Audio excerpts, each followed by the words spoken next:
he's not looking at the statistics, because the rates of cardiovascular disease have gone down substantially and dropped over half since that time. So to me, that's a real, he needs to clean that up.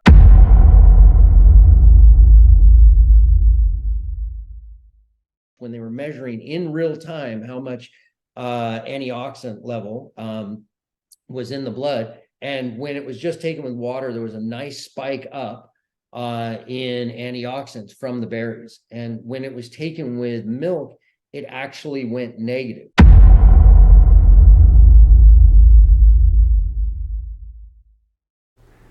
Hi, this is Sifu Slim, author of The Aging Athlete. In this book, you're going to get to hear about two different groups of former high-performance athletes. One group, which is made up of 90% of the former athletes, does not do physical activity on a regular basis and tends to suffer the consequences of a sedentary lifestyle.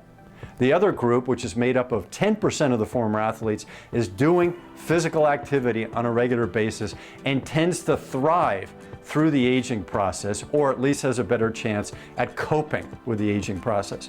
We could have taken these folks to a lab and done all kinds of tests on them. Instead, we slowed them down and sat them down and asked them, in their own words, to describe why they're wired the way they are, so that we all, former athletes and non-athletes, can use some of their inspirational and motivational and mindset lessons in our own lives. I hope you pick up a copy today. You can go to theagingathlete.com. And when you have a chance to read it, I'd love to hear back from you to find out what your thoughts are on the stories of these aging athletes.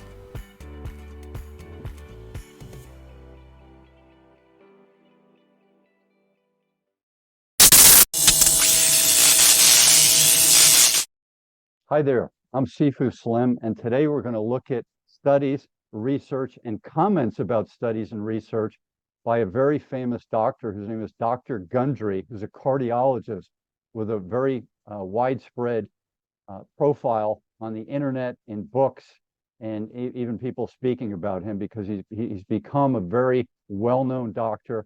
And I'm suggesting that he's helped a lot of people, but we have some questions we'd like to pose to some of the things that he said. And I'm going to bring on Steve Abbey, who's a medical and health researcher and independent researcher, and I'll let Steve introduce himself. Well, first off, Sifu, thanks for having me on. Yeah, I've been researching health and healing for almost 30 years now, and just been a passion of mine, and gone to many seminars. And for my own health, I went down a pretty deep dive, and I think I've learned a lot along the way. And I created a product based on that. So just something I've been passionate about for a long time.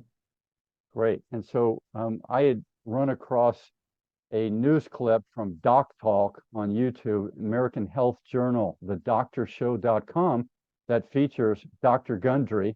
And we're going to listen to a little bit of it at a time. And Steve and I are going to comment on some of the questions we have, some of the research that we look to that refutes some of the things that Dr. Gundry says, and then other times where we agree wholeheartedly with what he says in this particular video. And when you look at something, you don't know what his current thoughts are. So it's possible somebody recorded something a week ago or 20 years ago, and their mind has changed. So we're looking at something that has been out for a little bit, and I'll put the dates and things, if I can find them, underneath the comments on this YouTube video. And that will clue you in on why we're having this dialogue about this. It's to critique, it's to comment on it, to share observations, and these are things that we hope will bring enlightenment to this discussion. And that's really what you want to do. You want to open up discussions, bring in research, heartfelt, caring thought about that research, and that helps us all. So let's get started with Dr. Gundry here. Believe it or not, it is possible to prevent heart attacks by following a surprising diet of eating certain kinds of food and taking supplements. We spoke with well-renowned author and cardiologist Dr. Stephen Gundry of Desert Regional Medical Center to learn what it takes to live heart happy. A person can absolutely prevent a heart attack. Absolutely. And I wouldn't have believed that 13 years ago when I was a professor and chairman of heart surgery at Loma Linda University. But having met a gentleman back then who reversed most of the disease in his coronary arteries by a diet and taking supplements that he got at a health food store, and then doing that on tens of thousands of patients since that time, I'm convinced that with proper selection of food, with proper supplements, that anybody, if they are so inclined, can prevent their imminent heart attack. Dr. Gundry talks about X. Okay, so we're going to go back to the plate of food. And Steve, I am at minute 104. And let me see. Oh, here it is. It's 59 seconds. There's a plate of food, and maybe you'd like to take a look at that plate of food. I don't know if you're into and you've looked into food combining, but there's some acid and there's some sugar. There's a variety of things being combined there. If that's of interest to you, maybe share what you think about the food combination they're showing in this picture, and then some of the things you mentioned in our discussion about processed food. Well, I think that's an incredibly healthy plate of food from what I can see of it. I see broccoli a good amount. I see tomatoes. I see blueberries. And then it looks like crackers, and it looks like whole food crackers or whole grain crackers. So that's very healthy. I can't really tell what the other two things are in the front, but he looks like he has what seems like processed chicken. I think that's a big step down, in my opinion. And then at the very end, a slice of cheese comes on. And to me, that's also a big step down. But overall, this is way healthier than the average American. Okay. And some of the people I've gone to seminars on and read on, they would say, that highly acid tomato, they have, there's lycopene in tomatoes and things that can help stave off cancer and boost immunity, those types of things. But there are other people who say stay away from this type of thing, the aubergine, eggplants, tomatoes, etc. So those are for another discussion. And then the blueberries, high sugar content, and through one of your seminars before, Steve, you mentioned do not combine berries with milk. Do you want to share 20 seconds on that? So one, the blueberries have a very low glycemic index. So it's extremely low. So they do have sugars in them, naturally forming sugars, but they are very low as a glycemic index. And in terms of the tomatoes, in that they're so calorically shallow comparatively to other things, the nutrients in them are comparatively off the chart. They are a nightshade, and some people do not do well with nightshades. But if you're not one of those people, it's a very healthy food. How about the berries and milk? In regards to berries and milk, I'm glad you brought that up. So berries and milk. So there have been multiple studies on berries and how they increase your antioxidant level in your blood and decrease your oxidative stress. So berries are fantastic for doing that. However, when taken with milk, it blunts almost 100% of the antioxidant intake from berries. So there was a study done where it looked at the graph of how much, when they were measuring in real time, how much antioxidant level was in the blood. And when it was just taken with water, there was a nice spike up in antioxidants from the berries. And when it was taken with milk, it actually went negative. So it was a very unique thing in terms of how antioxidants get absorbed and how important it is what you eat them with. Got it. And so for someone, I'll admit it, for years, I did a dessert that featured things like blueberries with yogurt and maybe some chopped nuts or a type of granola or something crunchy to give it some fun substance for my palate. And of course, once I learned that, I did different things with the berries. I didn't mix them with the milk a milk product. So here we go, a dairy product. I'm gonna Well, let me follow up on one thing on that. Okay. Is if you look at tea, if you measure the antioxidant load of tea when it's with milk compared to just by itself, and there's a huge difference in what happens, just like the blueberries I just explained. Same thing with dark chocolate compared to milk chocolate. Across the board, it seems to block the uptake of antioxidants. Got it. Okay, we'll go back to the video here. We're going to start at 1 minute and 2 seconds. They are so inclined can prevent their imminent heart attack. Dr. Gundry talks about exercise. One of the really fun things that I have been able to do over the last few years is look at the correlation of exercise and what happens to people's heart muscles, what happens to the inside of their blood vessels. And I have a number of really rather vigorous exercisers who are running 5 and 6 miles a day or doing half marathons on the weekend. And when we do their blood work, we realize that they're actually killing heart cells. And this has actually been established over the last 10 years that running a marathon will kill so many heart cells, you can't believe it. And a number of my patients have extensive coronary artery disease and they exercise like maniacs. And when we back off on their exercise program, the damage to the heart begins to go away. Back in the 1950s, very few. Okay, there's exercise right there. We just ended at 2 minutes and 7 seconds. And so vigorous exercise and the way he talks about exercise was concerning to me. I've been an exercise person, a devotee of Jack LaLanne and many people after that. And I thrive in physical movement. The hunter-gatherers moved all the time, always doing something moving. If you go to a zoo and you watch chimpanzees and bonobos, what you'll see is that even though there's not a lot to do, they don't just sit back and lie down like a lion would. They're always moving. They're even if there's no food, there's no anything, they're in a surrounding where they're not doing 10 miles like they might do in the wild, or 6 miles to get from one place to find some fruit. They move all the time in the zoo. So that tells me that it's our nature to move. Maybe not doing a lot of distance like 8 to 10 miles every day for most people, but we definitely are supposed to move and keep that body and away from being sedentary for most of the day. Your thoughts, Steve?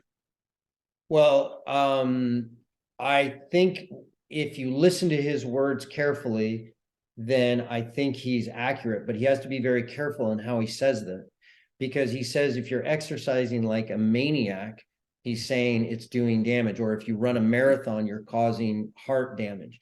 And that is true. When somebody takes and is running a marathon, you're going to be doing damage. You're actually doing damage throughout your whole system. And there's the measurements for DNA damage that you can see it goes drastically up.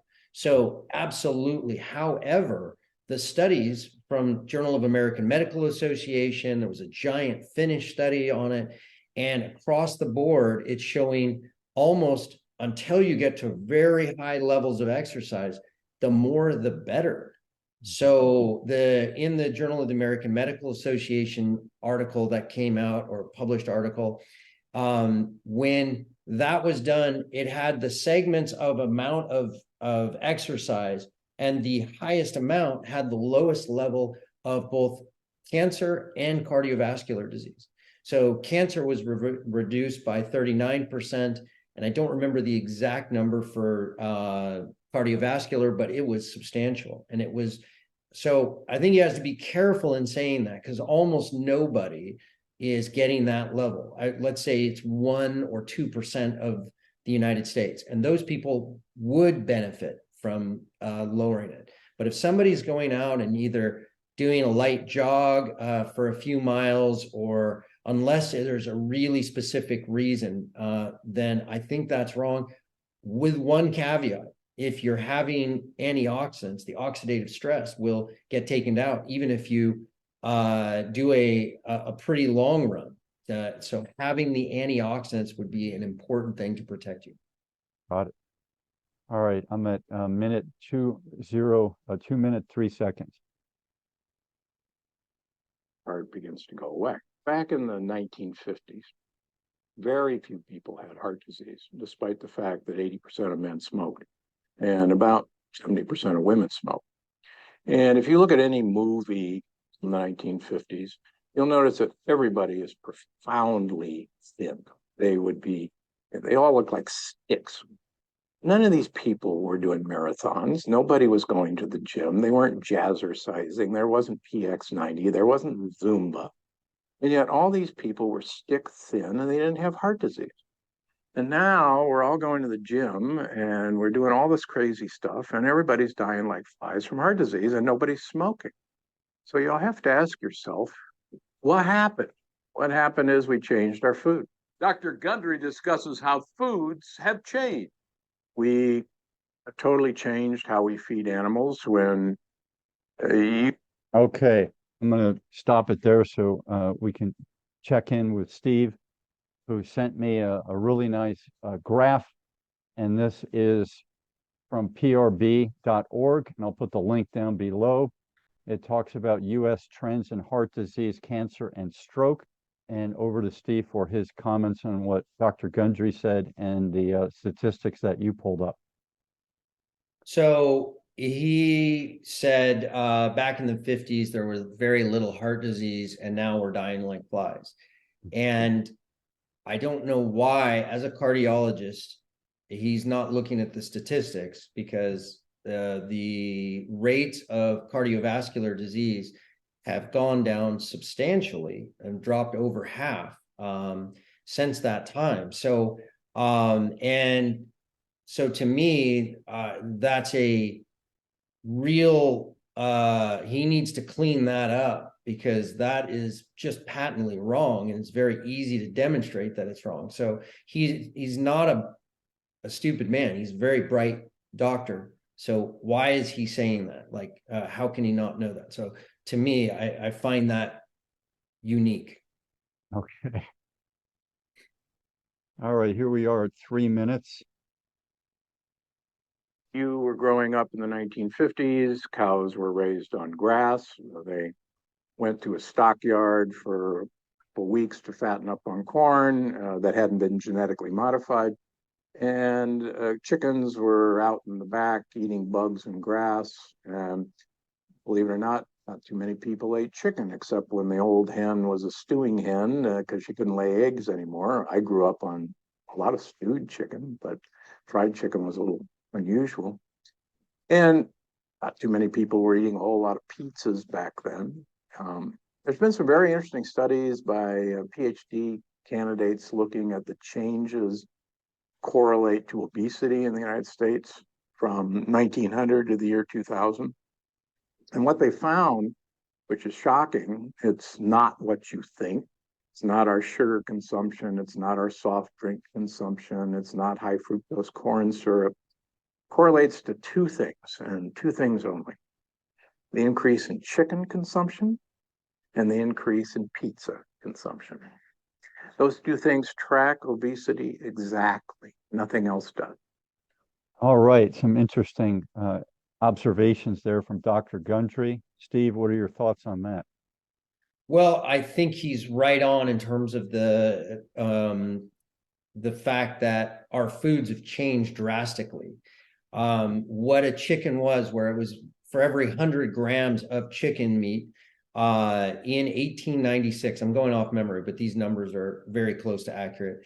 In 1896, I think it was USDA did an evaluation of what percentage of it was fat, and it was 1.8% fat. And fast forward to, I think it was 2017, and they did a new one, and it was 23.8% fat. So you're talking about a drastic increase in fat. Not only that, but there's a virus. It's called a obesogenic virus. In other words, it causes obesity in chickens, right? And when chickens have this virus in them, they gain a lot more weight / fat. However, it is now being found in humans, and in a recent study, it was looking at those people that had that virus in them, on average, were over 20 pounds heavier than somebody, an age control, a matched age control. So there's that as a possibility. So his thing with chicken and pizza being the two things that track with obesity, I would suggest to you there are many other things in terms of that. But one is that fat level. It is no longer a high protein, low fat food, because those chickens back in the old days were very much like wild animals. They are now very sedentary animals that are overfed, that are given things that create more fat in them, and they have all sorts of chemicals and everything like that. And that, so it makes it a very different thing. But that's across the whole food spectrum. It's not just chicken. You know, how cows are raised and their level of marbling, and as well as now we have GMO grains and food. So it's become a little bit of a navigation to get through that, to get really healthy, real foods. And the documentary, Steve, that you and I have watched over the past 15 to 20 years that show how these animals are raised, Food Inc. and all of the other ones that do such a good job of examining these things with great testimonials and great camera work. And I grew up on a farm on the East Coast, and I visit a lot of farms. And if I didn't go to farms where, you know, because it was the 60s, 70s, and a little bit in the 80s, where you walked in and you were overwhelmed by the smell of urea and excrement, and, you know, chickens being sedentary, basically just sitting there and being ill and pooping and peeing and not having a way for that material to be cleaned out. And it was just a horrible thing. I didn't have any of that in any of the farms in New Jersey and Pennsylvania and New York that I visited in the 60s, 70s, and into the 80s. It came about, you know, that was building, this industrial farming definitely was building. There were places that were doing it well before that, but it became so widespread by the time that the 80s and the 90s rolled around, that these gigantic industrial farms that did things in this industrial way, that no care for the animal or the worker or the end user for anything, all about profit and lawyering up and you know, suing you or character assassinating you or changing laws to allow them to continue that and even grow it more. Any comments on that, Steve, before we move on? Oh yeah, it's become horrible, and it's the mechanization of factory farming, and it's just gotten so bad, and it's an Auschwitz for those animals, and it is very unhealthy for both the people that work there as well as the people that eat their products. And it is a real shame. We have the ability to create it so that the animals have a decent life, and where the workers are paid well and live a good life, and that the products are much healthier than they are today. But there's not a lot of political will to do that, unfortunately. But it would be a huge boon for everybody involved. It would cost more, but it wouldn't cost substantially. We had a recent a vote here for a bill that was going to make it so that a pig could have 6 square feet of room. You have to make a bill so that they have 6 square feet. I mean, and a chicken had like 2 or something like that. I mean, it's bordering on bizarre if you think about it. And it's just all about profits with no real taking into account how impactful that is. Thank you. Back to Doc Talk, minute 4 and 13 seconds. With the sophisticated blood tests that actually insurance and even Medicare covers these days, you can actually, what I call, you can see a great white shark that is inside of you while you're sitting on a boogie board thinking it's a beautiful day off the coast of Southern California, unbeknownst to the fact that there's an 18-foot great white shark that thinks you look a lot like a seal. And we can actually now see these great white sharks on people's blood work. And it's not the routine tests that your doctor runs every 3 months, but they're available. My best advice is stay away from whole grains. They're poisonous.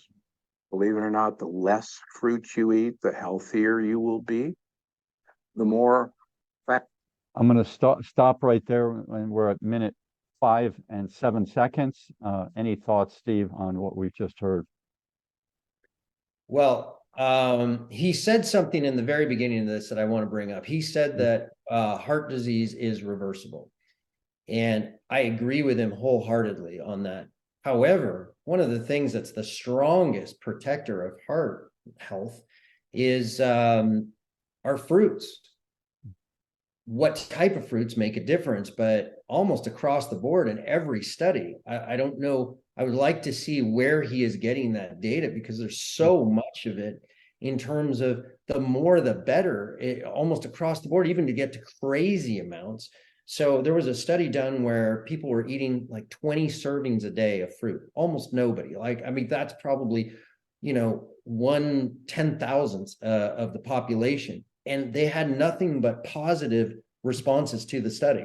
So to say that, it was granted, it was a lot of sugar, but it helped their blood sugar, helped their cholesterol, helped their blood. I mean, everything got better. So to say that is concerning. To say that whole grains are poisonous, if you don't have a specific allergic reaction to something, I'd like to see where he's getting that data, because I know he doesn't believe in lectins, but the data does not support that at all. And I would be happy to pull up all of that data and go through it. Like, to me, it's overwhelming. So to say that he needs to back that statement up, or it feels a little bit disingenuous.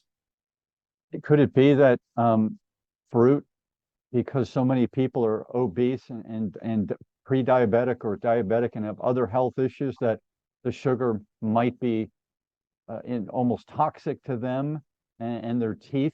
A lot of people who don't take care of themselves don't take care of their teeth. It's just you kind of give up on things. And a lot of people who overeat, they overeat all day, so their mouth never even gets rid of that sugar. And so, of course, you got bacteria, build up plaque and decay.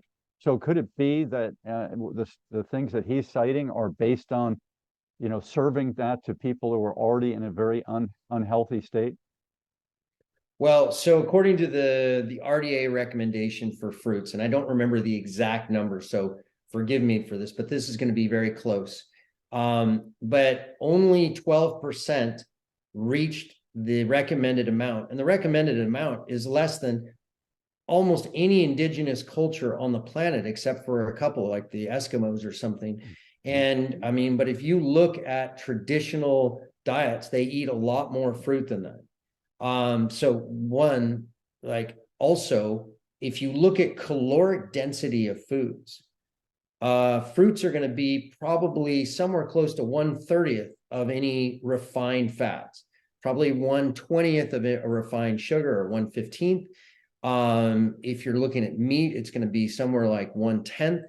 So there have been studies done on preloading of meals with fruits, of like an apple or berries or something like that. And let's say they have 100 calories of fruit, and they on average were cutting down 200 calories during the meal. So if you're looking at that, those are really healthy calories to get in. So to say the less fruit, the better, I think is bad from an obesity perspective, and it's also bad from a health perspective. So I just would really look at that statement closely. Okay, your last statement, could you clarify when you said bad for obesity and bad for the other condition that you mentioned? Can you clarify what you're saying about fruits for people who are in bad health and are obese? So bad for obesity, if you're trying to lose weight, cutting out fruits, maybe if you're eating huge amount of a very sweet fruit, maybe. But if you're eating berries or apples or even bananas, which are not as good, it's going to be a far better way of going, especially if you preload a meal. Let's say you're going to go out and have spaghetti. If you eat an apple before that, that was what actually the study was done with. If you eat an apple before that, 20 minutes before, people on average ate 200 calories less. So if somebody's trying to lose weight, cutting out fruits is a bad idea. Got it. All right, here we go. Minute 5 and 7 seconds. Fat in the form of olive oil and coconut oil and macadamia nut oil you eat, the healthier you will be. Years ago, I learned from the Italians that the only purpose of food is to bring olive oil into your mouth. And I eat about an 80% fat diet. And Wow, pretty powerful stuff. And so that was another thing that was a red flag in an email you sent me about that. Could you clarify some of the statements you made to me, Steve? Well, 80% fat diet, and really focusing on, if I heard him correctly, olive oil, macadamia nut oil, and coconut oil. These don't have a lot of nutrients. They have a lot of calories, and so I don't know of a single human, indigenous culture that does anything even like it, even the Eskimos. And so it's a very interesting tack. And, when you do a diet like that as an elimination diet even for a few years, you're not likely to develop any deficiencies, especially with what I saw on his plate. If you went with something even close to the plate that he showed earlier, but if you're getting 80% of your calories from fat, and a lot of them from refined fats like olive oil, I won't say it's a refined, even if you get an extra version, but you're still stripping it out of all the other nutrients that are in the olive. And macadamia nuts, you're stripping out a ton of nutrition out of there, and you're just left with the oil. And same with coconut oil. So to say that is a healthy way of going, to me, you don't have to look very far to see that, one, the coconut oil is going to increase. It's a saturated fat, and you have to look at that with all the studies that are connecting saturated fat to heart health. So to me, in real time, if you measure somebody's artery function and with something called flow medial dilation, so you measure it in real time, where they look at how much the elasticity of the arteries moves. And so your body's arteries they're not just pipes for your heart to pump blood through. They actually participate by flexing and contracting, right? So, and when you hear hardened arteries, that is a very bad thing. And whenever you have a huge dose of coconut oil or olive oil or macadamia nut oil, your ability of your body to flex, or your arteries to flex, goes drastically down. It cuts by about 50%. When in the studies where they're actually measuring in real time, I do not agree with that diet as something to promote for people. Maybe as an elimination diet for a very short period of time, but even then, that's not the way that I would go, especially trying to treat somebody for heart health. Got it. All right, here we are, 5:29, and we're almost done. the more you skip meals, the healthier you will be. And the best meal to skip is breakfast.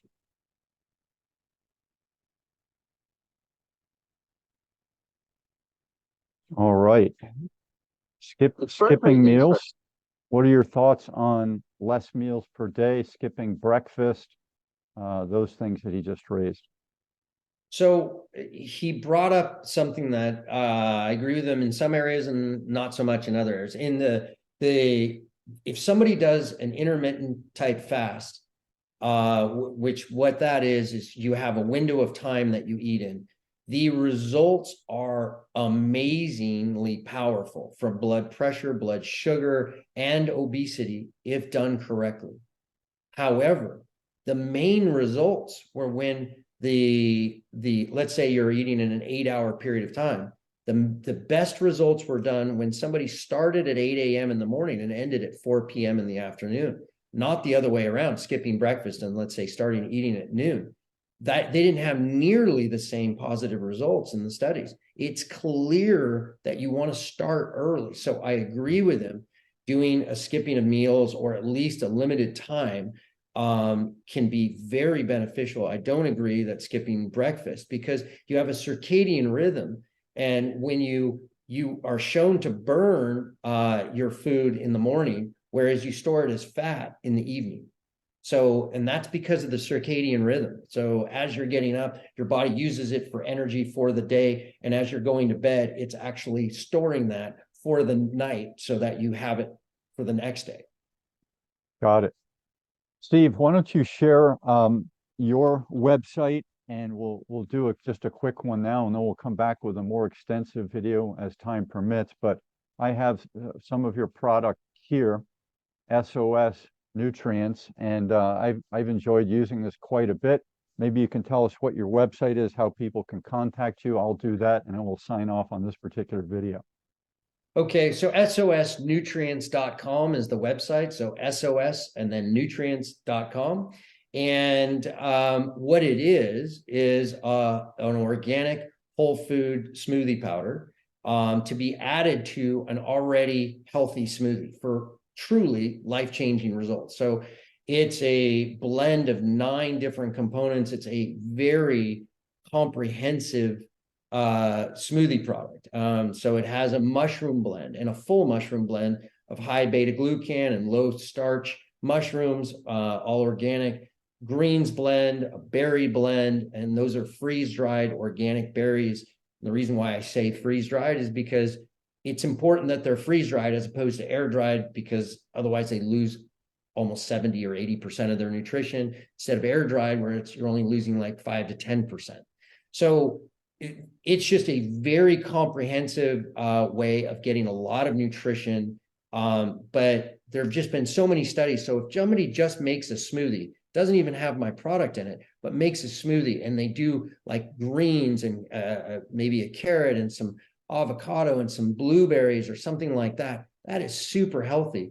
But then you put the product in, and now you have all of these additional things where you have the vitamin B12 that wouldn't be in there normally. There would be vitamin K2, and these are all from whole foods. So it's whole foods on top of whole foods. And my website goes into detail on all the specific nutrients and everything like that that you would be getting. So freeze-dried, good, saves the nutrients. Air-dried, not as good, loses more nutrients, correct?